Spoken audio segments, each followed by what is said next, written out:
Hey everybody, Sean here from the Blood, Guts, and Papercuts podcast, and it's my pleasure to introduce this week's guest, and that is none other than New York Times bestselling author Grady Hendrix. Grady came on to talk about witch movies with us from, the past, 4 or 5 decades. We bring up some great movies. Grady put some incredible witch and witchcraft movies on our radar, and we have a fantastic discussion talking about, is a witch even definable? And I think you're going to be really entertained by where this conversation goes and the movies that we bring up and the fun we have. And that's what Grady's all about. I mean, honestly, Shannon and I have been fans ever since Horror Store, and we have just followed Grady through his career. My best friend's exorcism, which I tell Grady the story about finishing that novel on a plane and what happened to me and the reaction I got from the sweet elderly woman sitting next to me. We Sold Our Souls, incredible novel. The Southern Book Club's Guide to Slaying Vampires, which may be my favorite. I mean, you shouldn't say which of your children you love the most, but that one might be my favorite. Final Girl Support Group, How to Sell a Haunted House, and then Witchcraft for Wayward Girls, which is coming out, I believe it's January 15th. Really exciting. Where do you start with personality and an author and just a creative tsunami like Grady Hendrix? Whether it's the novels that he's writing or the articles that he's written for Slate and Playboy, the New York Post, oh my gosh, The Village Voice, Film Comment, Variety. Those articles are highly entertaining. They're always funny. He is possibly one of the funniest people I have ever met in my life.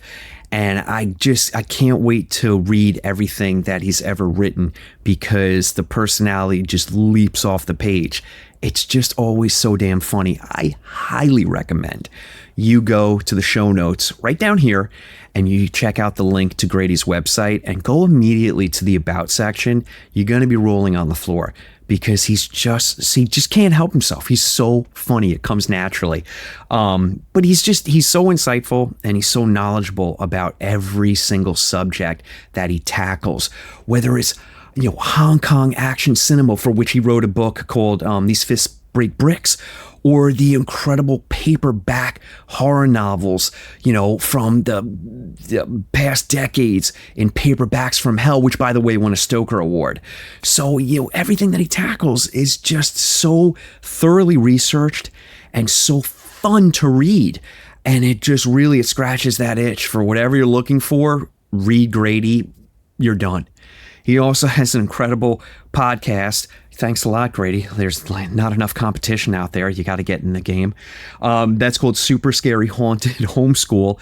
It's one of the funniest and most thoroughly researched and informative podcasts you're ever going to listen to. This season's all about vampires. Highly recommend. Whoa. Time out. Listen to this one first. Then I highly recommend you go and listen to Grady's podcast. But, this one first, please. If you ever get a chance to see Grady in person, he is everything that you've read, that he has written. He is that just times a million in person. He goes to the Mahoning Drive-In every summer and does an incredible drive-in festival. And if you haven't gone there or seen some of these movies that he curates, oh man, you're missing out. It's such a great time. He's got a lot of dates coming up in 2025 to support Witchcraft for Wayward Girls. I highly recommend you check out where he's going to be. Get your little hiney in a seat right in front and just be entertained to death. If Grady were here right now, he's so humble. And he's just the nicest guy ever. So, he'd say, oh, pshaw, or that's just a bunch of razzmatazz. But it's true. It's absolutely 100% true. He's so entertaining on the page and off the page in person. Please go check him out. You can pre-order Witchcraft for Wayward Girls. It's right down below in those show notes. So please click the link. You got to get this novel in your hands. It is going to be hot fire. So, that's it. Check out this episode. I think you're going to be highly entertained. I know Shannon and I were, and we loved every second of this. Ladies and gentlemen, Grady Hendrix. Enjoy. We are so incredibly excited to have the one and only Grady Hendrix on today. Grady, you have been one of our favorite authors for the last 10 years at least since we got our hands on My Best Friend's Exorcism.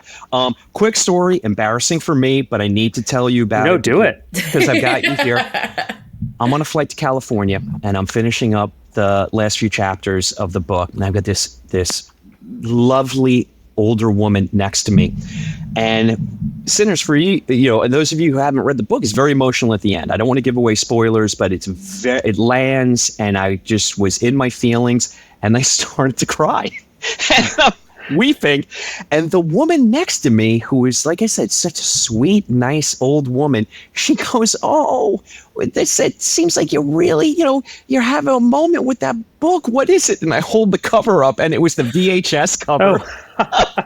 My Best Friend's Exorcism. And she just, to her credit, she just looks at it, looks at me, and just goes, "Oh."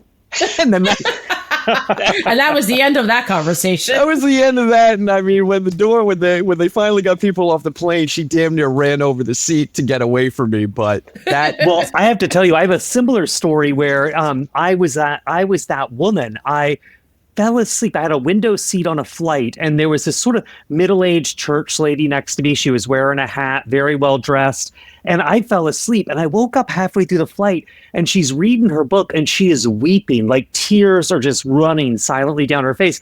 And I look, and she's reading 50 Shades of Grey, and I was, really, I just went back to sleep. I didn't know how to reach out.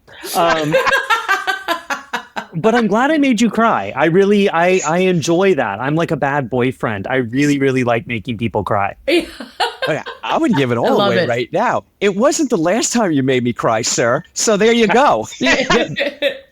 Well, it's funny. There's a thing in horror that I think is a hangover from, I don't know. I think it's just one of those things in horror where everyone's like, is it scary? Is it scary? Is it scary? And listen, I like scary horror as much as the next person, but I feel like the lesson of the 90s, like Buffy and the X-Files and Supernatural and Charmed, all that was that horror could do a lot more than just be scary. It can be about friendship. It can be romantic. It can be funny. And so I'm really glad. It's a wide palette. It is. It really is. And you knock it out of the park with every single genre that you do within the genre, Well, I appreciate it. Well, I'm fascinated with what we're going to see. So we've got Witchcraft for Wayward Girls is coming out on January 14th, 2025. To say that we're excited for this novel would be a massive understatement. I've been poring over, like a creep, like a full admitted creep. I've been poring over anything that I can get my hands on about the book. And now that I've got you here, could you tell us about the book itself? And I'm fascinated to find out how you landed on it.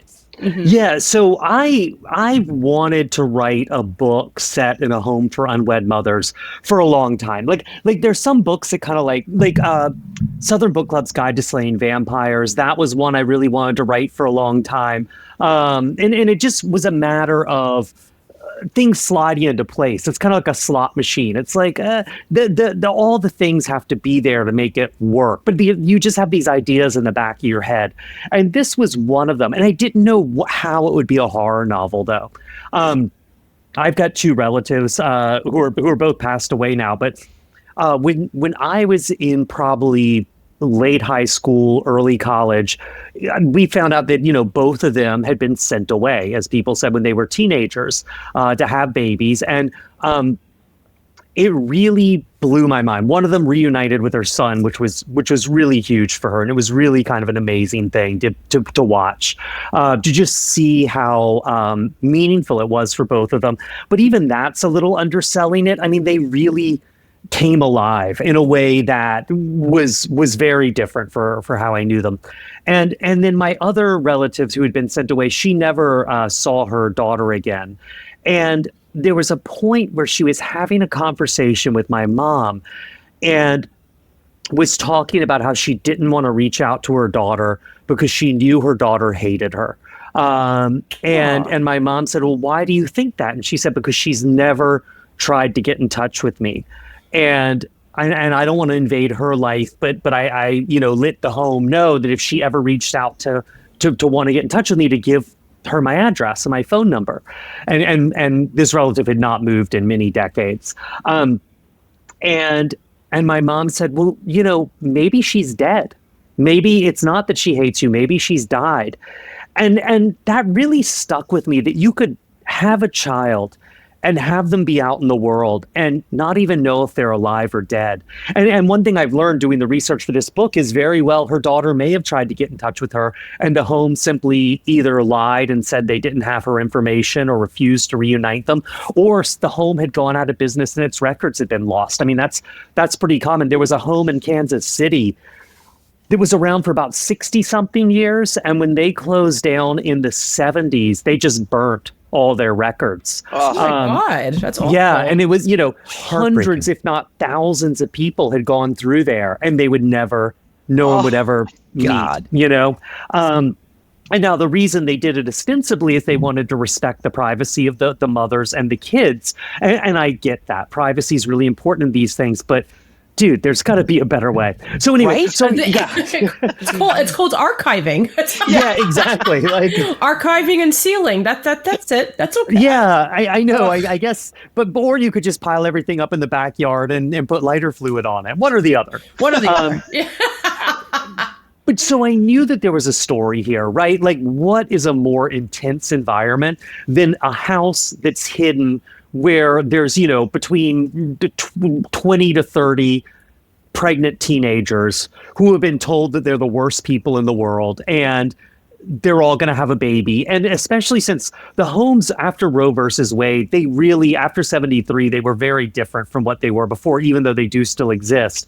So it's also a lot of kids who don't have a lot of information about reproduction. They don't have a lot of information about sex, And so it was like, that's such a great environment, and I didn't know what to do with it. And so I decided to write this book, and it did not have any witches in it for the first 2 drafts. It was a folk horror book.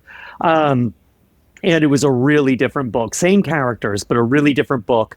And then it just was not coming together. And my editor was like, well, I do these one-person shows instead of a traditional author event when I'm on tour. So like for How to Sell a Haunted House, I do a show about the economics of haunted houses and the history of haunted houses. And for Final Girl Support Group, I do a show about the history of serial killer books and movies. And they're like an hour long, and there's a couple of hundred slides in there, and there's songs and things, and they're really goofy and fun.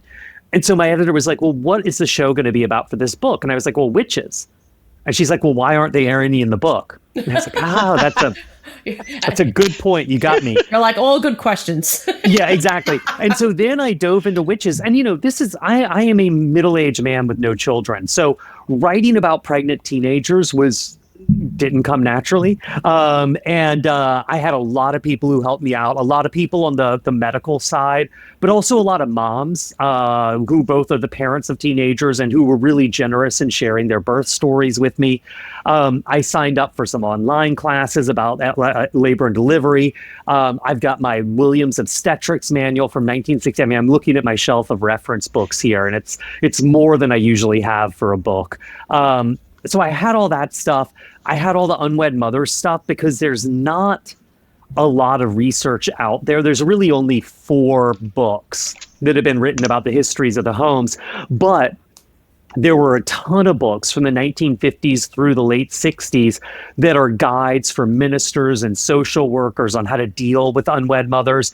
And there's also, tons. Wow. I'm looking at, counseling the unwed mother, unwed mothers, the alarming rise of illegitimacy in America. There's just a lot of this stuff. In fact, Danny Elfman, the composer, his mother was a literacy teacher, an English teacher in a home for unwed mothers, and wrote a book about her experience. It was really, really good. It actually got made into a TV movie starring Sissy Spacek called The Girls of Huntington House. You can find it on YouTube. It's very boring, but the book's great. And then I had to dive into a lot of witch research, witches are really tricky because, is a witch an old lady living in a house made of candy who eats children? Or is a witch a bunch of naked chicks dancing around in the woods worshiping the moon? Or is a witch a woman in Salem standing on a scaffolding who's been falsely accused and is about to be hung? And, there's so many different images of a witch that it was really tough to kind of figure that out. So that was a really long answer, but yeah, this book was really research intensive on just every aspect. And witches really, the childbirth thing was hard, but childbirth is childbirth. I mean, it's always different, but you can get a handle on that. Witches were really, really difficult. Yeah, you very bring it up. diverse. Yeah. When I was doing the research for you coming on, something that you wrote really stuck with me, which is witches cannot be defined. And you're so right. I mean, we go from, the gingerbread cottage all the way to, then we're at Suspiria, and then we're at, I don't know, Hocus Pocus. I mean, they're just kind of like all over the place.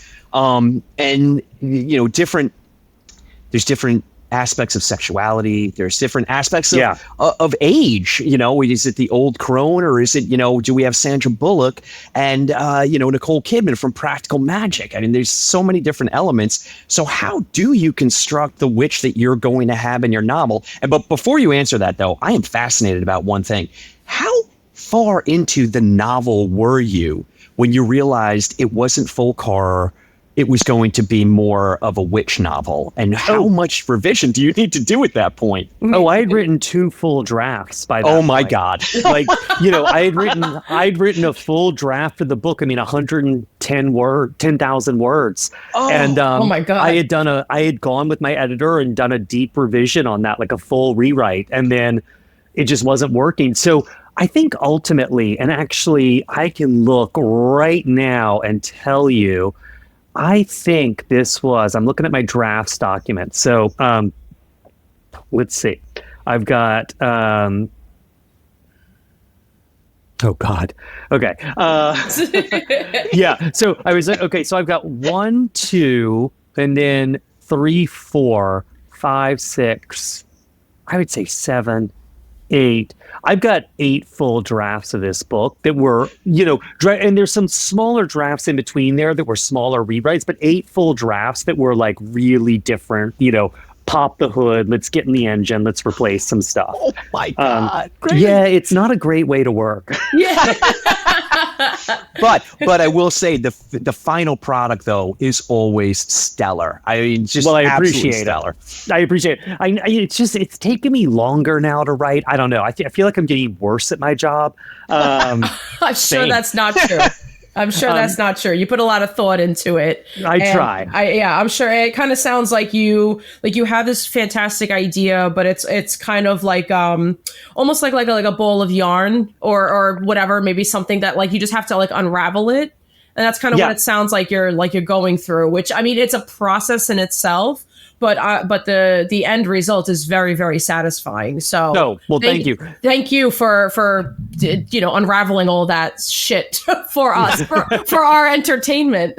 Well, it's funny. One of the things I often think about is, I often think of my books as a movie. And listen, books and movies are really different. You can't they're really different mediums. But you look at some films and they're like, oh, back to the editing room. Oh, we'll do some reshoots. Oh, we'll get the actors back. And, and they just go and go until they get it right. And they take it out to test audiences. And on the one hand, I get people disparage that. On the other hand, I'm like, I've been having multiple people read multiple drafts of this book. I mean, bless them. I know some people have read, I mean, apart from my editor, like 4 major drafts of this book. And the thing that's always useful for me is if something's not landing with someone, they will tell me how to fix it. And usually how to fix it, they're wrong. But if they tell me it's not working, then it's not working. And so like, I just keep going back again and again and again until I figure that out, and it's just, so I've got a lot of people. I mean, I know the Image is there's a writer in their little office and they produce it. I've got so many people I work with, from my editor to beta readers to consultants and researchers. Like it's a thing, you know. Do you enjoy researching, Grady? Because yeah. I get the feeling, because your novels are so well researched, you're pulling from so many fascinating aspects of whatever it is you're writing about, that I get the feeling that you really love to dig in, you know, to go deep. Yeah, no, I do. And it's, you know, I was a journalist for a bit. I mean, I did cultural coverage, you know, but I really loved having an excuse to talk to people. And so for this, I really like, you know, yeah, exactly. Yes. Who am I talking to? You all know the feeling, right? That you could just like use what you're doing as an excuse to talk to people. It's really cool to be able to sort of figure stuff out and hear how people do their job and what they do and what they know. It's really important to me. And so I like that part of it a lot. And I actually, yeah, well, thank you. And I actually tried to talk to some witches, because this is the first time I've written a book about something real. You know what I mean? Like there are actually people who identify as witches, and I couldn't get anyone. And that really bummed me. I mean, I was offering to pay people, you know, for their time and things. And it really bummed me out. I couldn't find anyone, but I get it. I mean, there's been some incidents where people have written witch books where the people who participated with them wound up feeling kind of burned, and like their practice wasn't respected. Alex Marr wrote this book, Witches in America, that I think is quite a good book. But she spent a lot of time with a lot of modern day witches and covens and joined some of them and things. And, you know, a lot of people didn't like how they came across or how she portrayed them, or they didn't like, you know, at the end of it, she spends some time with a necromancer, which is not, people who identify as necromancers do a bit of grave robbing, or they pretend to do a bit of grave robbing. It's never quite sure how much of it's their image and how much of it is what they really do. And so other witches and their covens didn't like being in the same book. So I get it, you know, and in the end, it made me kind of make my witches up more out of sort of whole cloth rather than relying on real witches, which is probably for the best. I don't want to insult anyone's, you know, beliefs and traditions. So where did you pull from? Yeah, because you're creating your own witch. So where did you draw from for that? Yeah. So, okay. So this is going to be a really boring back to front answer. But basically, I've got a pretty good grounding in traditional witch stuff from, you know, 15th century, 16th century, the whole Malleus Maleficarum, the burning times, as people call them, the big witches. I studied a lot of that in college. And so I got a pretty good grounding there. So I did a fair amount of research in Gardnerian Wicca, which was sort of the revival in the 30s through in the 50s really, and Dianic Wicca, which is that was a version of Wicca that was like no men. There are no men in this. It's women only. And I poked around in there, and I did some basic research in kind of classical Greek and Roman witchcraft, because there is a little tradition there. But I'll tell you, the thing that was the most helpful to me. So the book is set in 1970. I didn't want to put it in the 50s because I feel like that lets people put it at arms like, oh, the 50s. You know, well, of course we locked girls up in attics to have their babies, but it's different now. And I couldn't put it past 73 because that was Roe versus Wade and the homes really changed. So 70 seemed to be the sweet point. And one of the things I guess, realized intellectually, I think we all have, but it was really like I went down to St. Augustine, Florida, where the book's set, and I went to the Historical Society and spent like a week reading every daily newspaper for like this is set between May and September. So I read every newspaper between then that was published in St. Augustine. And one thing I'd forgotten is in 1970, your average American thought the country was ending.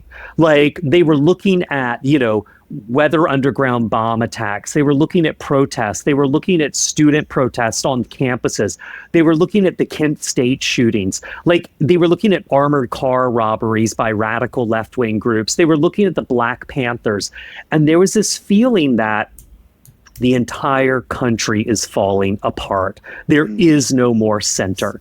And I started sort of really looking at, reading a lot of radical activist literature, and there were a lot of underground groups and radical action groups and things like that at the time. And the thing that most informed my witches were the literature of sort of the radical underground of 1970. That language of the system must be broken. We must make this system, we must enact, so the time for protest is past. It is time for women and third world people, which was, basically what they were saying, Black, brown, Asian, to come together and inflict so much pain on the system that the system has to break, that the average American will understand what it's like to be a Vietnamese civilian, that village that's bombed in Vietnam, we're going to bring that home. And that was the language that finally resonated for me with witches. And what's funny is, but I had these two books that I sort of accidentally had. One was this book called I Await the Devil's Coming, which was written in the 1920s by this teenager named Mary McLean. And it was basically her diary. But it's like, it became this huge sensation, like, oh my God, this teenager is a Satanist. And she was basically like, life is so boring in the Midwest. I want to be the devil's lover. I want life. It's that bit in The Witch, do you want to live deliciously kind of. Yes. And then there was this book a friend of mine had given me, and they just gave this to me because their kids, whenever they're in a used bookstore or secondhand shop, their kids are like, oh, look, it's a scary book. Grady likes those. And this thing was called Satanism and Witchcraft. And it's a pretty crapped out paperback. But what it is this a reprint of this 19th century book called Le Sorcerie. It's a French book by Jules Michelet. And it is the cornerstone of what became known as satanic feminism, which was this sort of a movement in sort of the suffrage movement in the turn of the last century that sort of died out by the 1930s, where Satan was seen as this force of radical liberation. It was kind of like women were looking around and being like, wait a minute. My husband can beat me. My husband can rape me. I can't own property. I can't vote. And the church supports all of this. Yeah. So the enemy of my enemy is my friend. It's my friend, yeah. Yeah. And this book is sort of, La Sorcerie is really ground zero in that. And it really was this thing of, it took every image of witchcraft from the Malleus Maleficarum, old crones riding broomsticks to black masses and having wild sex with Satan and eating babies, and said, yes, that is what women should be doing to break the chains of oppression. Instead of having babies, we're just going to eat them and steal them. And exactly. Like whatever. And so, yeah. No. Yeah, exactly. And it was like this idea that there's this image in the Malleus of like, the naked woman's body as an altar, which desecrates Jesus and the Holy Communion. And this was like the naked woman's body as an altar because the body of a naked woman is the foundation of life, the cornerstone of everything on this planet. So it was this really flip side. So this sort of satanic feminist idea and then 70s radical literature really were sort of the roots of my witches, along with a bunch of other stuff. Oh, what a fantastic cross section. I cannot wait to read this novel. I know. Okay, let's talk about were there any cinema influences for the novel? Because we're going to start getting into our witch movies now. Yeah, well, it's funny with witch movies because sometimes they were always in my mind, but there's so many images from them that it's the reverse. I really was conscious of not wanting to write The Craft because, listen, I love The Craft as much as anyone else who lived it was alive in the 90s. But The Craft is really conservative in this way that, these girls come together, they find power through witchcraft, but then too much power makes them crazy and then they are bad and then they have to be destroyed. And I love some of The Craft. I love their take on love charms because I've always thought love charms are really creepy. But I was like, I did not want to do that thing of these girls all achieve power, but then, girls with power, it goes to their heads and they become dangerous. So the craft was something that was always in the forefront of my mind as something not to do. Fair. You absolutely nailed it with the craft, is that, the protagonist, the hero then has to be stopped. They become, the antagonist. And what are we going to do? And you can only have one of the four. Yeah. You can actually only have one who is like the right witch. All the others, they went a little too far, a little too fast, Yes. too soon. So I'm with you on that. They destroyed themselves from within, honestly.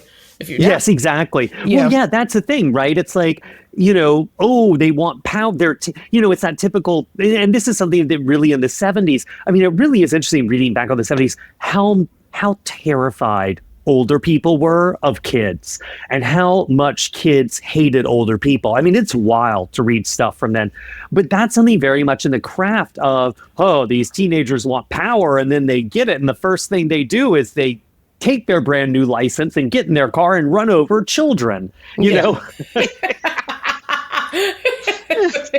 It's so true. It's so true. So just so that our listeners know, so Grady and I were emailing back and forth, and we basically, there's so many witch movies out there, and there's so many good witch movies out there. It's I wish one of my gripes is I wish someone would focus more on werewolf movies, and maybe we could start getting some good werewolf movies. Man, are there any? I mean, like, honestly, The Howling is great, but beyond that, and Ginger Snaps I love, but like, there's not much. You've got like 3 or 4. You've got the now I was just going to say this. Sorry, Dog Soldiers, American Werewolf, The Howling, Ginger Snaps, and then at that point, then you the stare goes blank, and you're like, but it's wild. It's my cross to bear. We'll see. No, I'm with you. I'm with you. Let's go back to we'll start. We'll do it chronologically. I guess that makes sense. Yeah. So, you've got your witch movies from the 50s and 60s or the 40s. I Married a Witch. You and I landed on Burn Witch Burn, Night of the Eagle. Grady, I can't even tell you how much I love this movie. Isn't it phenomenal? I mean, witchcraft and academia is everything that I was looking for in life. Yeah, I know. Well, it's also one of these funny things that, like, that book is so, I mean, I think the book is called Conjure Wife, but it's by, I'm drawing it, like Fritz Leiber. Jesus, Fritz Leiber, yes. Yep. Yeah, and Charles Beaumont and Richard Matheson, who are, two great horror writers, but two of the most prolific script writers for the Twilight Zone. They were the ones who went to Lieber, who they knew, and were like, there has to be a movie of this. And the movie just rocks as much as the book does. It does. It's just, Shannon knows this, and we get plenty of these from that era. It's tight, compact, it gets going, it tells the story, and then it just fucks off at an hour and 45, which I adore. Exactly. No, it moves like a freight train, man. It's just goes, like you say. And the thing I love about it is the idea of it is so great, which is you think that you're a professor at a small liberal arts college and that you have accomplished everything in your life and all your achievements on your own. And no, it turns out the only reason you've gone anywhere in your career is because your wife is protecting you from the other faculty wives who want to curse you with witchcraft, and she's helping you with her own witchcraft. Like, I love the idea so much. And she's so selfless. I mean, she's literally willing to die for him. I mean, she's just giving everything, and he's kind of, he's a stubborn dick. Exactly. That's exactly right. I know. And I love that the fact that, like, the second he's like, oh, Tansy, this superstition, I thought better of you, we're gonna burn these charms. The second they burn, like, his phone rings and it's a student Me Tooing him. Like, it's just it's so great. How about the fact that the film actually begins in a very William Castle-esque way of a black screen with that voice, which is like, you don't even know what you're in for, but you're gonna get it for watching this movie, and I love that. It's so much fun. There's a feeling of ballyhoo to a lot of these sort of 60s films, horror movies, that I really do miss a little bit, which is like, hey, we're all here to have a good time. Let's rip this open and dive in. I loved those William Castle intros, all those, the Roger Corman kind of like ad campaigns. I miss that stuff so much. Same. Well, look, this isn't me blowing smoke. Your road shows are a bit of that. You're carrying on the tradition. You just did the Mahoning Drive-In not that long ago, this past summer. And come on, Grady, I mean, I have to call it out. That is William Castle-esque. I mean, you're bringing the thunder, and it's much needed. I would love to see more of that, but we're very appreciative that you do things like that, because it is bringing that magic. I really appreciate it. But, a lot of that comes from the fact that I didn't read horror as a kid. Like, I was growing up in the late 70s, early 80s, and it was the paperback boom, and the covers were really creepy to me. I just thought they were gross. So I would read like Stephen King or Clive Barker, the big stuff. But I really was more of a sci-fi kid. And where I got horror was renting horror movies with my friends and having sleepovers and watching horror movies together. And so to me, and I think this is typical of a lot of people, so to me, horror has always been something that's been social and fun. Yes. It's what you do with your friends. Yeah, very much so. Exactly. Very much so. And so I just feel like, sometimes it's easy to lose track of that. And it's really nice. I feel like it's nice for an audience to be at an event where it's like, hey, we're all here because we love this thing. We don't have to be like, we take it seriously, but we don't have to be serious about it, And we get these great moments and events like, I literally saw you at the Brooklyn Booze event. And I was then, I wanted to see Nat Cassidy and Clay do their readings. By the time I came out, you were gone. But thankfully, I was able to, haunt you down and be a super creep, and I got you here today. Would you say you put a spell on him? Yes, I conjured the magic. I couldn't help myself. Yeah, I had to hit join meeting. Now I'm frantically thumbing through my Necronomicon to find out how the hell do I get rid of Grady now. But these things, communal experiences. You've got the Brooklyn Horror Society. They do trivia and they're doing film screenings. And, you would think that New York, because we're Long Island based, but you would think that New York would have more of a footprint, like a landing pad for horror, but it's really pretty sparse. Yeah. But I'm starting to see these, these live events pop up, and it warms my black decrepit heart that it's actually happening. Oh, yeah. No, and it's funny, that Brooklyn Horror Society event, like I was actually in the neighborhood. I had to host a screening out at the Nighthawk around the corner. And I was like, yeah, sure, I'll swing by. Dude, one of the reasons I got out of there was I was like, there were so many people there. It was like it felt like a couple of hundred people, 150 at least. Yeah, right? Yeah, and I was just kind of like, I'm like, I was thinking I was going to walk into a room of like 20 people and okay, you need the numbers and all that. I'll stick around and have a few drinks. I was like, shit, these guys got this. There's a ton of people out here. So yeah, we're getting more of that, which is always great to see. So all right, heading back to our movies. So you put a movie on my radar, which I had never seen before, which is VIY. Out of Russia. Yeah. I think it's like 67, maybe. 67. All right. Grady, I have to call this out. This seems like this inspired Sam Raimi forever. And I know, right? Pulling in like the best of the color aesthetic of Hammer horror films with those rich, bold greens and reds and blues. But it was so Raimi-esque that I had so much fun with this, and I really do appreciate you putting this on my radar. What a great movie. And to think that it came out of Russia during that time period. I know. It's so imaginative that you just, and look, this is my lack of, of understanding for what was going on with film in Russia at that moment. But I didn't think that they had it in them, and shame on me. It pops off the screen, this movie. Yeah. Well, it's funny. There's another movie around the same period called Amphibian Man, which is basically like a underwater. Yeah. It's if you liked V, Amphibian Man isn't as eye-popping as V is. It's more of a fantasy film.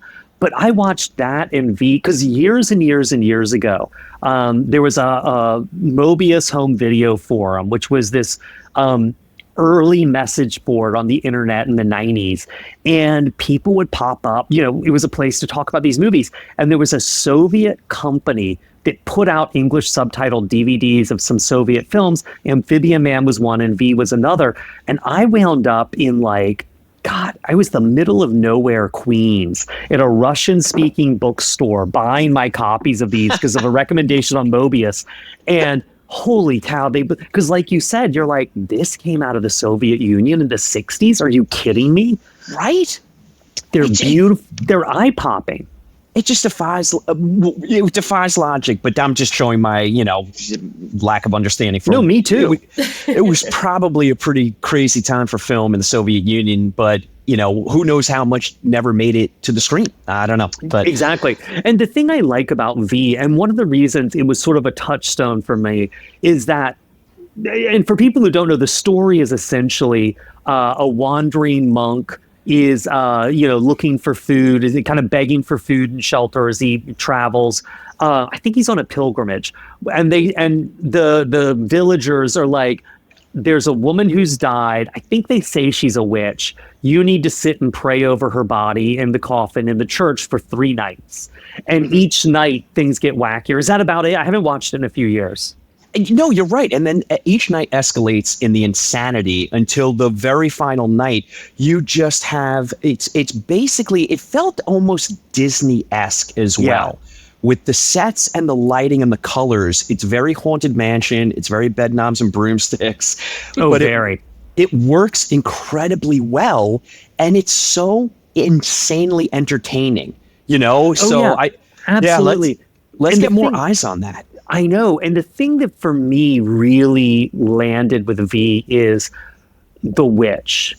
The witch in this, the visuals, whatever actress this is, her hair and makeup and costume are perfect. She basically surfs her coffin through this church. It's so good. But she has this maniacal look, this actress, that is, it's really terrible. Like you said, the movie, I hadn't thought about that, but you're right. This is very Haunted Mansion adjacent, but it's also she is a scary freaking figure in this. She really has a diabolical gleam in her eye. And the image of her, and I love the idea of, and this is one reason I love Blair Witch so much. It's like, I'm a witch. I live here. You're going to fuck with me? Oh, it's on. We're not going from 0 to 10 to 20. We're going from 0 to 100. But at the drop of a hat, I will throw down on you. And so the witch in V really, I thought about her a lot. By the end of it, she's just, every moment is hold my beer, hold my beer, hold my beer, because it just goes exponentially bananas. But it's just so much fun. So we're just, everything's going to be in the show notes, and we'll put more eyes on that. But now we kind of get, we go from V, and now we're getting into the 70s. By the way, thank you for putting, and I hope I'm pronouncing it right. Is it Murian? I don't know how to pronounce it. I've only ever seen her. I think it's Moraine or Murian. Moraine sounds more right to me, but honestly, I might be wrong. Holy cow, 50 minutes of, I love this. It's Nigel, forgive me, Nigel Neal. Yeah. Okay. So Nigel Neal, Shannon and I are familiar with Nigel Neal because we did our Halloween 3 episode with Robert Atone. And Nigel had a crack at the script, and he's responsible for all the Samhain, the great, Donald Cochran Samhain stuff that's in that movie. That's Nigel Neal. And then Nigel Neal was like, I'm out of here, bye, and that was the end of that. But you get this sense of what Nigel Neal really can do with this 50 minutes of just slow creeping dread, and you're not really, you're unsure of what is real and imagined on the part of the townsfolk. And you're kind of still left with that at the end, where it really hangs on the expression on the face of the agricultural, proctor, whoever he is. He's the rational man. Burn Witch Burn. He's the professor. He's our stand-in for logic and reason and science. And at the end, he's like, what the fuck just happened here? Yeah. By the way, it took me 45 minutes to figure out that the antagonist was M from the James Bond movies. I couldn't place him. Oh, that's who he looks so familiar. That's M. Yes. That's him, but he's playing a completely different character here. I mean, a real super dick. But this. All right, look. I always promise Shannon, and I always break my promise, that I try and keep this podcast as apolitical as possible. But you cannot watch this and see what has been happening in our country. Like, it's just like this group think mentality. And we need a villain, and this one will do for now until a better one comes along. But we're going to do some horrible things and ostracize this woman. But then they become victims of their own mythology, if that's the case, Right. Well, that's what I love. I mean, it's like I spent about a year and change. My family lived in England in the 70s for about a little over a year. My dad got a job over there. And so the whole cold, drizzly, muddy, brown corduroy version of 70s England really speaks to me on a nostalgia level. But this thing does, and I don't want to spoil it for people because you can find this on YouTube. It's really easy to watch. So good. Like you said, it's a slow burn, but once you get to the final credits, there is so much to unpack here that I don't want to unpack because I don't want to ruin it. But it's one of those things that really does raise this question of, and this is something I think Robert Eggers, The Witch. Yes, Robert Eggers. Yes. Robert Eggers. This is something I think he didn't quite know what to do with The Witch, which is that what people do to people accused of witchcraft is terrible. But if the witches really have this power, well, maybe they're not wrong. Kind of love that. Yeah. Yeah. I mean, you really wind up in a place where the only possible solution is, if there is really a witch, just don't mess with her. Leave her alone. Let her do her thing. Leave her the hell alone. And that actor, when she has that scene, and I'm following your lead, Grady. I'm not going to give any spoilers away because this is a special little 50 minutes that people should watch, and it is right there on YouTube. But she has this powerful emotional monologue that is just heart-wrenching about, like, this is what I had and what they took from me. Yeah. And, you're like, all right, have at it then. I get you. I see you. Oh, it was so good. But all right. So that's there on YouTube for everyone. And I know that it's, no one really knows about it. So hopefully we can shed some light on it. But here's a movie. We'll transition to a movie that everyone in the horror community does know, which of course is Dario Argento's Suspiria. And I feel like, if you have these little touch points in history of definitive witch movies, okay, we can all agree that Suspiria is certainly going to be one of them, and takes the mythology into a completely new direction that we really didn't get a lot of previously, and then we get a lot of after Suspiria.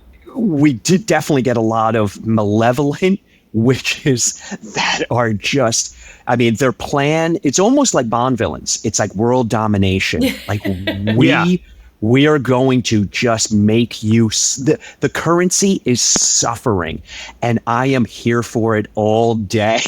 It's so delightful. In every form, too. Yeah.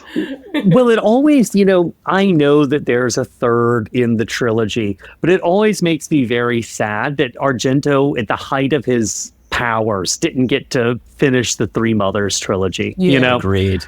Like, yes, there's a third one, but let's not talk about it. But let's just not talk about it. Well, with Witchcraft for Wayward Girls, the thing with Suspiria that was real, I mean, I love Suspiria. If there's a screening of Suspiria, I try to go to it. It's such an overwhelming experience. It's so great. And, but I also was writing Suspiria. I mean, my book is about a woman who comes to this home in the middle of nowhere to do her time there, much like Susie Bannion winds up at the dance school, and, you know, discovers witchcraft while she's there. Now, mine differs from it slightly, but I was very aware that, you know, these two, this structure was kind of similar. And the thing I love about Suspiria is, and listen, I like Jessica Harper, Susie Bannion, but let's face it, the witches are having more fun. Helena Marcos, like, she's just having a blast. She doesn't sit around and mope a lot. You know, she's like, you know, always like messing people up and raising cadavers to kill. And she's just having fun and cackling all day long. Like those. And there's something about the witchcraft in Suspiria that on the one hand is very based in actual research, but on the other hand, it really does fly free and do something new with the imagery. I mean, you know, those needles through the eyes when the friend gets resurrected at the end, that's something that you do read about some, but to see it visualized so dramatically is really breathtaking. And so it was a real inspiration for me to try to take the traditional witch stuff, you know, and make it feel dynamic and alive and relevant rather than just, I've seen this before. And you absolutely summed it up right there. Suspiria, it's where everything becomes so dynamic and relevant. Yeah. You know, it takes that witchcraft, you know, the witch genre in a completely bold new direction, and it almost takes like the shackles off. Like, all right, you know what? If you're going to do it, have at it. Like, let's go crazy with this stuff now. So, and we get a lot of movies that lean into that, and you get point of diminishing returns. But I kind of love that it just, you know, it did unshackle, you know, creatives to say, all right, do your interpretation. Let's see what this is all about. All right, we brought up the witch, and Grady, I have to circle back to it quickly because Shannon and I, we did our witch episode, and I have a theory, and I want your take on it. Oh, please, yeah. Is Thomason, is she in on it from the very beginning?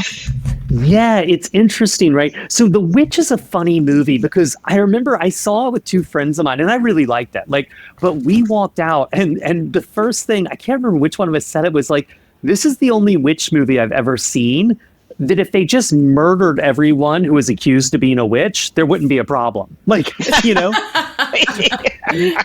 Like, the solution to that movie was because but I think what it is that Eggers is really wrestling with this image of the witch, which on the one hand, the witch is this scary woman who steals children and turns them into body butter. Like, you know, she is a scary,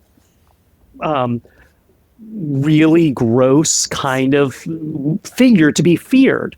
On the other hand, when everyone's cast you out, she's who embraces you and is empowering. And so those are two very different versions of a witch, but he wrapped them up into one movie. And I think on the one hand, it makes the movie a little stickier. You know, there's some loose ends instead of it being very pat. On the other hand, I think it's sort of this conflict at the heart of it. Like, is the witch a liberating person that, you know, you're floating and dancing naked? Or is the witch, you know, in the next scene, they have to go steal some babies and turn them into body butter? And so, like, is she in on it from the beginning? I mean, I don't know if she's consciously in on it from the beginning, but you do get a feeling in the movie that from the second they leave the settlement and go out on their own, this family is just racing downhill to its own destruction, you know? And the witches are in the woods, and once you leave the settlement, once you leave the safety of the fireplace and other people and the church, the witches gotcha. You know, it's yeah. So whether it's which one of you thought she was in on it from the beginning, and which one of you didn't? I thought she was in on it from the beginning because she basically, you know, she has this monologue where she almost describes exactly what is going to happen for the rest of the movie, and it happens to the letter. No, that's true. I forget. You're absolutely right. Yeah. So I had scratching my head. And then Shannon said, shut up. You don't know what you're talking about. See, I mean, I just kind of saw it as it was something that was something unsure of and she was a little afraid of because as, and I'm sure it works in both sexes or whatever, but approaching puberty and now for a girl to become a woman, like that's a whole uncertainty in itself. Like, right. And again, I'm sure it's different. I'm sure it's the same thing for everybody. Your body's changing. And, like for women, we have like these hormones and like all of a sudden, like we have like these, we break out into these, what everybody considers, oh, she's PMSing again or whatever. But like you're literally kind of going crazy and like it's hard to explain like the why and the how and I've cried over a commercial before and like and then like I'll come back to and I'm like, what the fuck am I crying over, but you're like filled with like all like these like feelings and emotions and you don't know what to do with it. You're very unsure about it. So you finally get to the point of as you get older, like you just kind of, now we learn how to just embrace it. Like, yep, this is like, now it's normal. Right. But nobody else around you fucking understands at all. And she was the only one in that family at that age. There was, the two younger twins. Much younger. Yeah. Yeah. So they were nowhere near that stage. And, and her mother has already gone through it, but now her mother is just trying to figure out how to be a good wife and a good mom and a good, a good citizen to God. And, so she has her own fucking problems going on. And then immediately they lose their youngest one. And she, I think, was just completely distracted and overridden with grief. That now, now all of a sudden, again, back to Thomason, that now all of a sudden she has to step up. She has to take care of all the younger kids and try to, help her father through, because he's so fucking delusional that no, we can absolutely get through all of this. And he sucks at, planting crops. He's not a good farmer. He's not a good hunter. Like he's such a typical dude, right? He's so confident that we're going to go out here and everything will be fine. And like you said, he's bad at everything. Yeah. So I think a little bit is, I don't think she was necessarily there from the beginning, but she was, they were like you said before, they were doomed from the start. And these were the cards that she was dealt. And her, like everybody in her family pretty much failed. And so now which direction do you go in? Do you, stay there and try to make ends meet by yourself? Or do you join the witches that kind of seem to have shit figured out? Because, I don't know, dancing around a fire naked kind of sounds fun. No, exactly. Well, but it's funny too what you're saying, because another movie that's on our list, Eve's Bayou, really lives in that space, right? Which is right. Like a lot of how people feel about witches and what a society's, the more popular image of a witch is, has to do with how that society or that person feels about women with power. If you're scared of women with power, then you've conjured up a baby-eating, child-stealing, evil witch who'll curse your crops. If you're comfortable with women with power, then a witch is a healer and a very celebratory figure, And so the thing that I think is interesting in Eve's Bayou is it plays with that idea of when a girl goes through puberty, her father winds up in this, depending on the father, clearly, but, she suddenly becomes a danger, right? It's like, there's the whole thing. Did her dad molest her? Or did she come on to her dad? What's going on here? But it's all completely around the fact that she's gone through puberty. And like you're saying, like Thomason, right? She's suddenly not just a little girl anymore. She's suddenly a pubescent teenage girl. Yeah. And that's dangerous to her family. Yeah. Yeah, and I'm not saying teenage girls are dangerous, but I'm saying that sudden switch, a lot of people don't know how to navigate that. They know how to deal with their daughters when their daughters are sweet and 9 years old and 10 years old. And, dad's the greatest person on earth. but then your daughter's 15 or 16 and she looks a lot like those billboards that are using the sexuality of young girls to sell everything. And, and she has a temper and she'll scream and yell and she's dating boys. And like, do you know what I mean?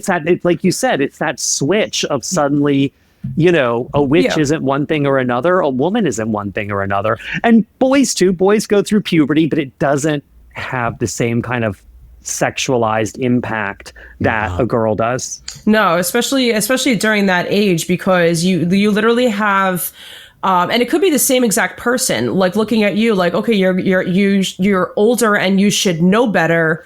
However, you are still a child. Like, so like you go back and forth with like 1 minute you're an adult and then the next second, no, actually you're a child. And like you, and that's where the, that's where the, what's the word I'm looking for? Like, the arguments come into play, right? And that just makes everything worse. Like, then you start getting this identity crisis. Like, well, who am I? Like, it's, am I still too young or am I too old? It's such a, I don't know. Can't think of the right words at the moment, but no, but it's interesting what you're saying because, I read, so there's several books out there that are like kind of memoirs by women who've sort of embraced witchcraft as a way of life. And it's, it's like sort of like, this is what witchcraft is. This is the history. This is my journey in witchcraft and Wicca or whatever. Mm-hmm. And almost inevitably, most of them got involved with doing witchcraft or got turned on to it when they were teenagers. Yes. And there is something very potent about being a teenage girl. I mean, Kate and Maggie Fox, who were the first two spiritualists who sort of founded the movement, who were talking to a dead peddler, and that sort of became the spiritualist movement that swept the world after 1848. They were both teenagers. Every single woman who brought an accusation up at the Salem witch trials, the first wave of them were all teenage girls. Teenagers, yeah. Oh, Joan of Arc started getting her visions and leading an army when she was a teenager. Mother Teresa first spoke to God when she was a teenager. There is something very... There's, a lot of, and I think a lot of kids in general do, a lot of adolescents, you go through that, that religion phase, but there's something very, very interesting, I think, about the fact that a lot of teenage girls turn to more metaphysical or occult paths when they're teenagers, And the craft, what's interesting is there's a funny thing in the Wiccan community where so many people get turned on to like playing with witchcraft when they're a teenager and getting deeper into it, and the craft is their gateway drug. And there's actually a whole thing with Wiccans where they're like, oh, you like some people, if you hear you like The Craft or that was the movie that you first saw, they're very dismissive, oh, you're a lightweight, Yeah. It's like when people bring up bands and they're like, you don't know anything. You only know one Pixies song. You don't know their whole back catalog. You don't know the album. Yeah. Oh, it's too funny. So, all right. After, all right. So going back to the 70s real quick, we get, after Suspiria, I mean, the 70s is a completely separate episode, and it's also a completely separate podcast because we start getting these incredible satanic / witchcraft films. I mean, you've got Race with the Devil, and you've got The Devil's Reign with Ernest Borgnine with fantastic devil horns. You've got these made-for-TV movies. I'm wearing one right now. I've got Satan's School for Girls. Oh yeah, which is so great. And we just dined out on witchcraft and Satan in the 70s, and it was fun and we enjoyed the hell out of it. And then the 80s came along and it turned into white evangelical satanic panic, and that was horrible. But it's we really started, like, the blocks were off now. We were just racing into Satan and witchcraft, and it produced a lot of garbage that I really do adore, and some really good films as well. When we get to the 90s, we had mentioned Eve's Bayou, which I have a special love for because I've just been dining out on 90s movies just because some of the podcasts that we have coming up. We just did before we got on with you, Grady, we were with Nicole Wolverton, and we were doing Stir of Echoes, which is 99. Yeah. But we were talking about the way films were were shot in the 90s, they all have a very specific look, especially like 95 to 99. They all have almost like the same score. If you're doing a thriller, or even, it's kind of like that jazzy score to it. There's definitely some saxophone. They had like a grit to it, like there's a reason why 90s is considered like the grunge era. And you can absolutely see that grunge and grit, I think, on screen. Not that it looks dirty. It's all, good cinematography, but it just has that feel to it. Well, back on that a little bit though, Shannon, because you're absolutely right. For some of the genre, you're absolutely right. We start getting into more gritty. You've got independent movies, they're blowing up, art house stuff. But the studio stuff is way more lush and smooth and refined. Like the cinematography is all very lush and almost like dreamlike to a lot of these thrillers. And Eve's Bayou is a perfect example of this. Like I can dine out on that. I could stay there forever. I just love the atmosphere of that film, and just like it kind of like washes over you. Now, Grady, I know that you grew up in Mount Pleasant. Was it in South Carolina? Yeah, Mount Pleasant, South Carolina. Yeah. So how did you feel about watching this film? I mean, did it resonate at all? I know it's a different state, but yeah. Did it's interesting. It's I love that sort of Southern Gothic atmosphere when it's done right. Louisiana is a really different place. It's almost its own little piece of the South. And the traditions are very different. Like Louisiana is very much about voodoo. And South Carolina, where I'm from, the tradition is hoodoo, which is it's less and theologians and religious scholars can argue with me, but the basic difference is voodoo, a lot of that consists of conjuring up spirits of the Loa or these deities who possess you and let you see the future and perform great acts. And in hoodoo, there's really none of that possession. It's much more a kind of like making roots. You're mixing up love charms and good luck charms or putting a bite, which is a curse, on someone. So hoodoo is sort of, I've always thought of the practical side of voodoo with all the theology taken out of it, although that's a very simplistic way of looking at it. So I'm always very aware of those differences. But yeah, I mean, it's just such a great look. And like you said, the 90s were a really interesting time. And I think the early 2000s too, because it was pre-digital to some extent. Like digital cameras weren't quite as in much use. And at the same time, the equipment was enormously sophisticated and enormously affordable. So you could have a movie on a relatively smaller budget that really could bring a beautiful visual look to it without breaking the bank. You could go on location and make it look really great. I mean, you could really do a lot. So yeah, and I love Eve's Bayou for so many reasons. I mean, I think it's such a great coming of age movie. I think it's such a great movie about a Black professional family, which you don't see enough in films. I think it's such a great movie about the South. And I think it's such a good supernatural movie because the thing I love about it is and I don't want to ruin it, but she does something in haste and it plays out exactly like you were saying about Thomason.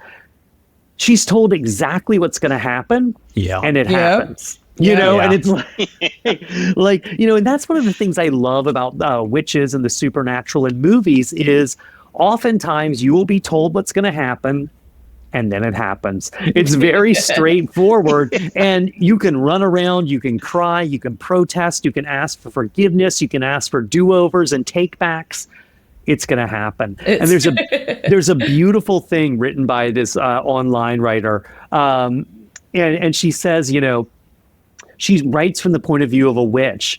And she's like, when I put a curse on you, I don't have to worry if it's going to work or not, because I know it already has worked. I'm just waiting for that. I'm just waiting for that to happen in linear time now.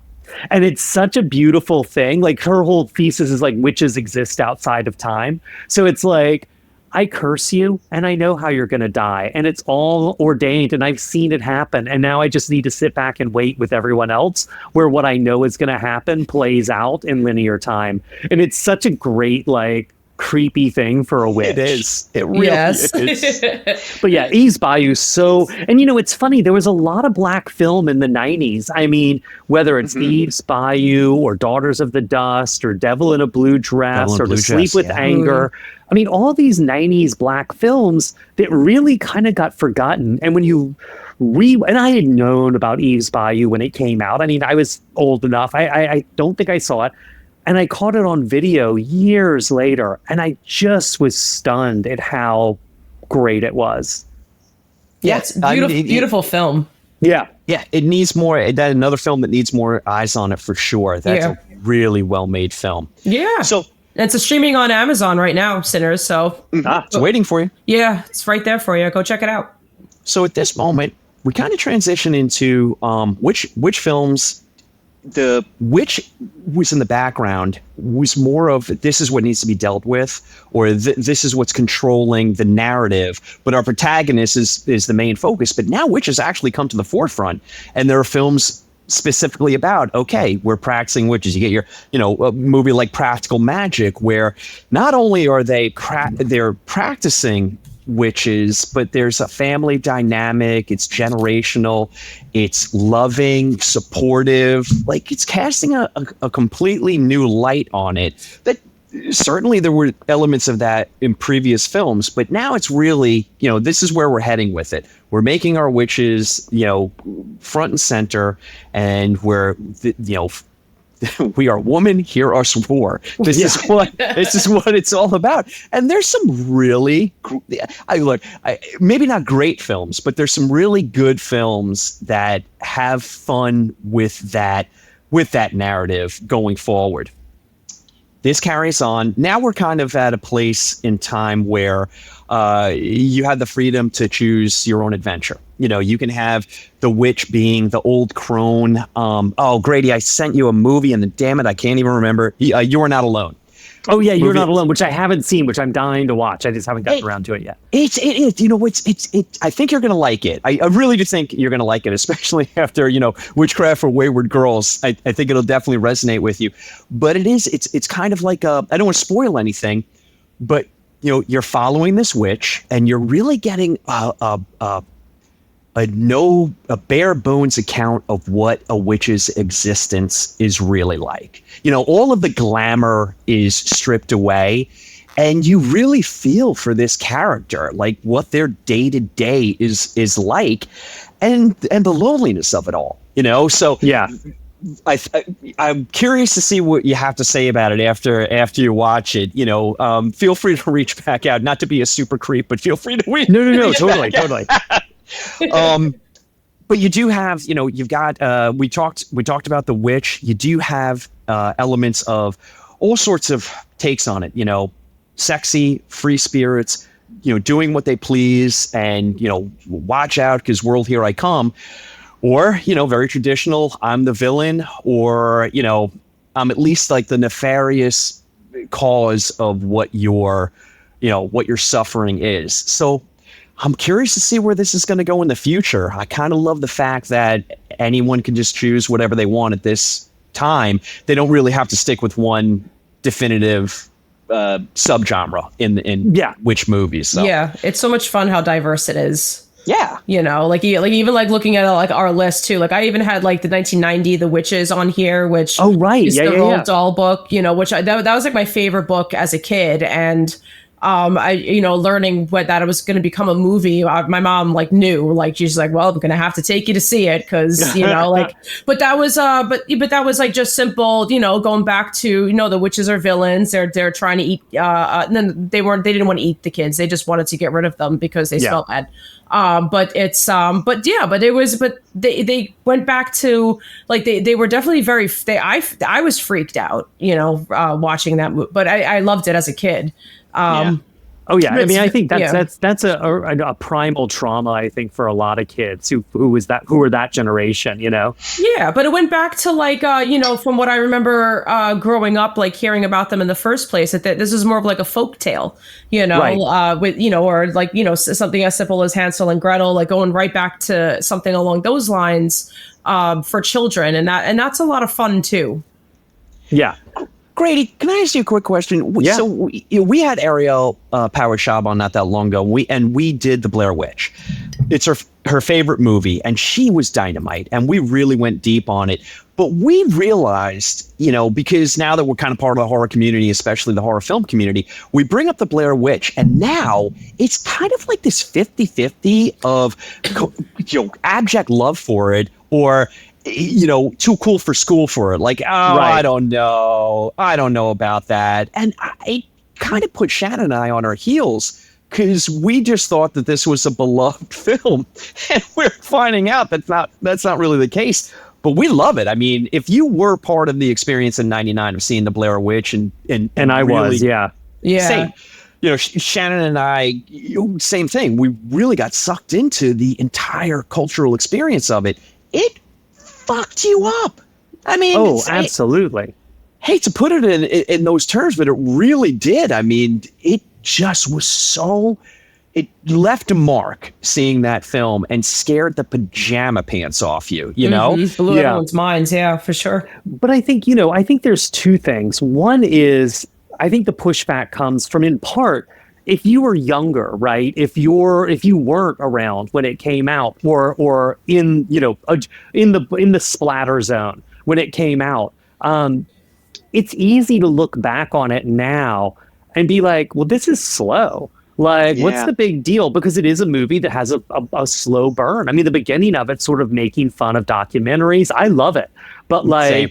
there is that, I think it's a little slower pace than, say, Paranormal Activity or some of the later ones. The other thing, though, is I think the Blair Witch Project has become kind of a whipping boy for a lot of the sins of found footage. And I think, I love found footage movies, but I think there's plenty of terrible ones. And so I think the Blair Witch Project has become, because it was there first, a really convenient place to vent your irritation. And I'll say, one of the big things that makes horror different from a lot of other genres is, all the way back to the beginning, horror has been the genre that says it's true. This really happened. I mean, the Castle of Otranto, that's supposed to be based on these papers found in about a real family. The Turn of the Screw, it's supposed to be a real story told by a governess someone knows. Dracula is written in a format that's supposed to feel like this is something really happening. It's newspaper articles, it's telegrams, it's all these things.